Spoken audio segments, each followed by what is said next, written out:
Welcome to Turning Hard Times into Good Times. I am your host, Jay Taylor, and I'm speaking to you from New York City on this, the 26th of February, 2019. Always like to remind you, I write a newsletter called Jay Taylor's Gold, Energy, and Tech Stocks, and you can subscribe to that by going to miningstocks.com. I'd like to encourage you to consider subscribing to Chen Lin's letter. It's really its focus largely on biotechs, but also on some energy stocks and some gold and silver mining shares as well. I'll be meeting up with Chen actually at the PDAC conference in Toronto this weekend, and perhaps pass along some of his ideas to you next week.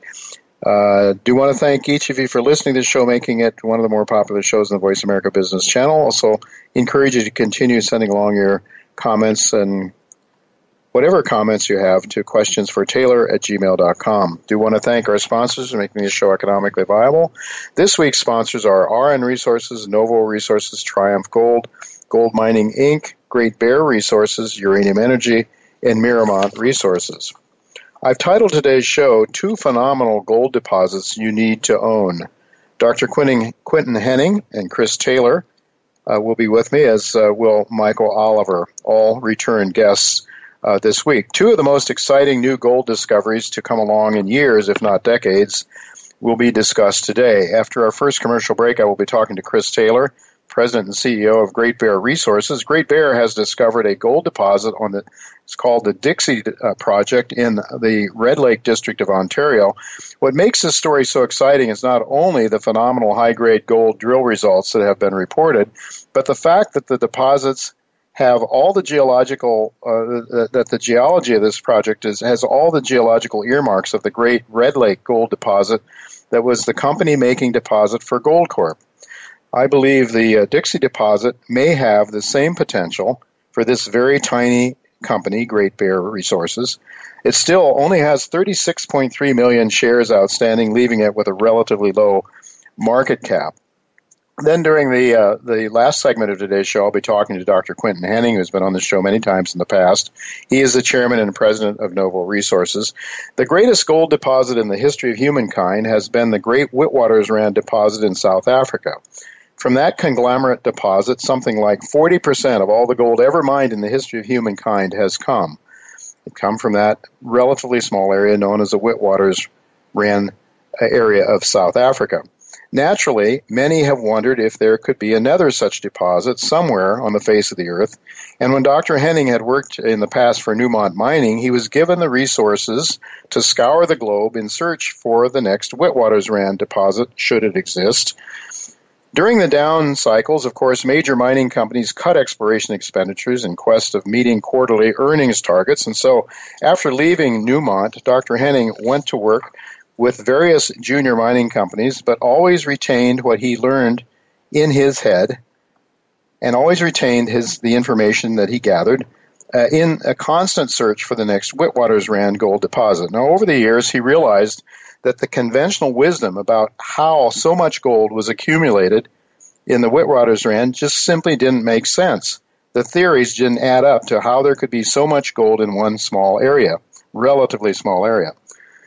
So he came up with his own theories about how the Witwatersrand was formed. Specifically, Dr. Henning came up with the theory that the gold was deposited at the Witwatersrand around 2.7 billion years ago as photosynthesis began to take place on the Earth. The presence of oxygen began to change the chemistry of the ocean such that an ocean very pregnant with lots of gold and other minerals, but gold in this case, started to precipitate out and be absorbed on the early plant life at the bottom of a shallow sea. So given this theory, Henning surmised that what he needed to look for were rocks of 2.7 billion years of age in a large, ancient, shallow seabed. It was that theory that took him to the Pilbara Craton in Western Australia. While there are notable differences now between what Novo Resources has discovered, the gold deposit there in northwestern Australia, with the Witwatersrand, there are also many similarities with the Wits discovery. Most importantly, what he has discovered is an enormous gold system in Australia that stretches for hundreds of square kilometers. Now, one of the major differences between the gold at Witwatersrand and in the conglomerate rocks in Australia is that The Australian gold mineralization is much more coarse, which represents or presents a sampling challenge, a very, very significant sampling challenge. But Hennings Novo Resources is applying new technologies to overcome those challenges. Quentin is very optimistic about the company in 2019, so I hope that you'll stick around to listen to his remarks in the last segment of today's show. But right now, I'm pleased to tell you that Michael Oliver is with us once again to help us ferret out the markets now and where they're going in the short term. We have to take a lot of time to follow companies that are discovering gold deposits, but we also want to keep our eyes on what's going on day to day in the markets, and Michael is always, well, thankfully, he's almost always here to help us ferret that out. Thanks for joining me again, Michael. Hi, Jay. Good to be back. Good to be back, and it's always good to tell our listeners that they should go to olivermsa.com, olivermsa.com, to catch up with what Michael's doing and to take advantage of the products that he provides there.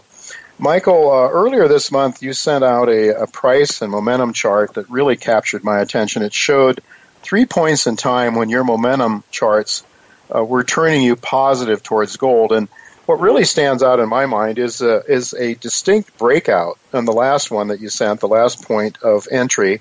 You're suggesting to people that they sort of layer themselves into the gold market on the long side.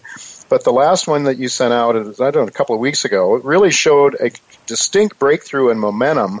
And even though at this point in time, from a price chart perspective, gold still has not penetrated through about $1,350 level that is sort of held to be key.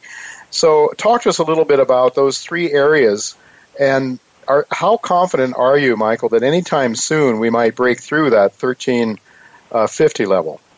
Gee, I'm pretty confident. I'd say very. The momentum usually leads price breakouts, both the tops and bottoms. And we had our major first buy signal for gold was first off, we got bearish in 2012, big time, early 2012, between 1650 and 1700. So we're two-sided on gold. I do fundamentally like it. I see its reason for being, and I think its vast bull market ahead of it is going to be the biggest of all we've ever seen.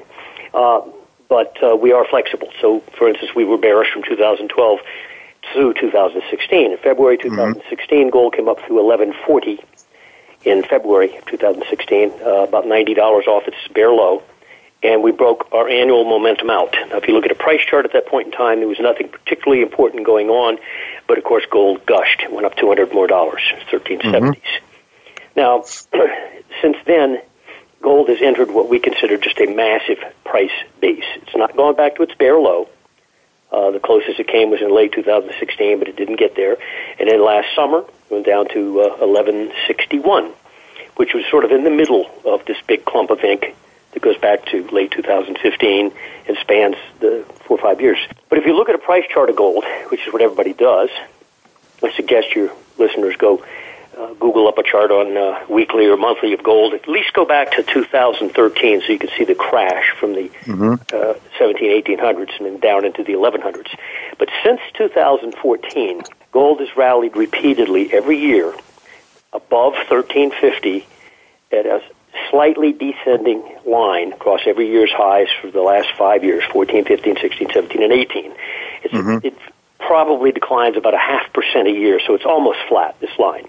Everybody can see it. Yeah. When we dropped to the 1160 low last August, it was when the S&P was making its high, by the way, August, September. Gold was making a low. And gold came up out of there quietly, firmly but quietly. There was no excitement, no bells ringing, no particular chart points on the price charts anyway. But we had a multiple layer of buy signals or breakout levels that you could clearly see on a momentum chart. So you look at price, you didn't see anything breaking out above, but on momentum you had very clear structures. So you didn't have to be a professional. You just had to see the chart. And each of those signals, one of them was above 1200 in October, above 1240 later that month, and above 1280 in December. So we had 3 buy signals, average price 1240. We have no more momentum buy signals. We're fully positive. Now what you have is what everybody can see, the price chart. And that trend line comes through roughly around 1350, give or take, and everybody can see it. Well, we went up last week to a high. It was 1340 145, I believe, was the top tick on the spot gold contract. So it got very close to the line, and they took it down real hard for 2 days. Now, we stopped going down. That was Wednesday, Thursday. We stopped going down on Friday, again yesterday, and again today. It's no longer going down. So the sell-off was real rapid, but it was only 1% or so. Mm-hmm. Immediately, the buyers came in again. And this is the tone of gold for the last 6, 7, 8 months. It can't get a sharp break. You can back it up 1% or so, but every time you think you've got it going on the downside, something stops it. Firm bidding. Somebody's moving into gold. I don't mean somebody, but a lot of people, okay? And I think they see asset class shift underway, and they're moving into gold. And even the S&P rally, which we would think would discourage the gold rally, didn't. Nor did firmness in the dollar index stop gold from having this rally. By the way, the dollar index now looks like it's ready to roll over and help assist gold. I think that the last run-up we had last week to approach that line that goes back 5 years was the last time you're going to approach that line. In other words, we're going through the line. And that selling that we got last week, I think, is sort of your last-ditch sellers. And my comment to them would be this. We shouldn't have come back up here, guys. When you had gold broken down to 1160, if you're bearish, and I had a lot of people, hedge fund managers and people sending me emails and so forth, saying gold's going to make new lows, take out 1,000, et cetera, et cetera. Yeah, and we politely said, no, we don't think so. We have other reasons to assume it's going up. I think that type of selling against that line that's been hit so many times is what I would call idiot selling. I mean, when you get a line that obvious on a price chart that goes back that far, and it's been used so many times as a point of selling, don't count on it holding me back forever. We should not have come back up to that line. That indicates to me that even price has intent to go through. Right. And I think it's going to happen late this month or in March. We'll go through that line. And when we do, I expect a gusher. Because what would be your price target then, Michael? What's on the upside then once we get through that 1350, 1360? I'll give you a couple numbers. I think first off we're going to 1700 on this particular move. I think you might find a breather in between, like in the low 1500s. But I think once you clear that 1350, 60 stuff, and the public wakes up and fund managers wake up and so forth, there's going to be so little selling on the other side of that line for quite a bit that it could gush. It could have a reverse of what it did in 2013, which is to say it crashed. Gold went from the 1700s down to the 1100s in a matter of a handful of months. In fact, about 3 months. I'd expect the reverse of that on the upside. Now, I think ultimately you're going to stop at 1700, by the way, but that's just that would be your first major target. Yeah, the first major target's that level, with a stop halfway between the breakout level and 1700. So something like the low 1500s. So. Michael, with 30 seconds, in your 360 weekend report, you said gold is not waiting. What did you mean? Waiting for the fundamentals that justify it. In other words, people think you need to have consumer price inflation or something to justify a gold move, or you have to have a collapsing dollar to justify a gold move. Well, none of those things have been happening, yet gold's moving. It's not waiting on it. It knows what's happening and what's going to happen. It's anticipating, and it's anticipating correctly, in my view. So the events you wanted to have to justify gold to get here, you're going to get them, but you're going to get them and it's too late. All right. It'll be in the 1400s. Okay, very good, Michael. We'll have to leave it go at that. Thank you so much for sharing your wisdom on the gold markets in particular. We didn't have time to get to the others, but perhaps next week. Thank you so much for being with us.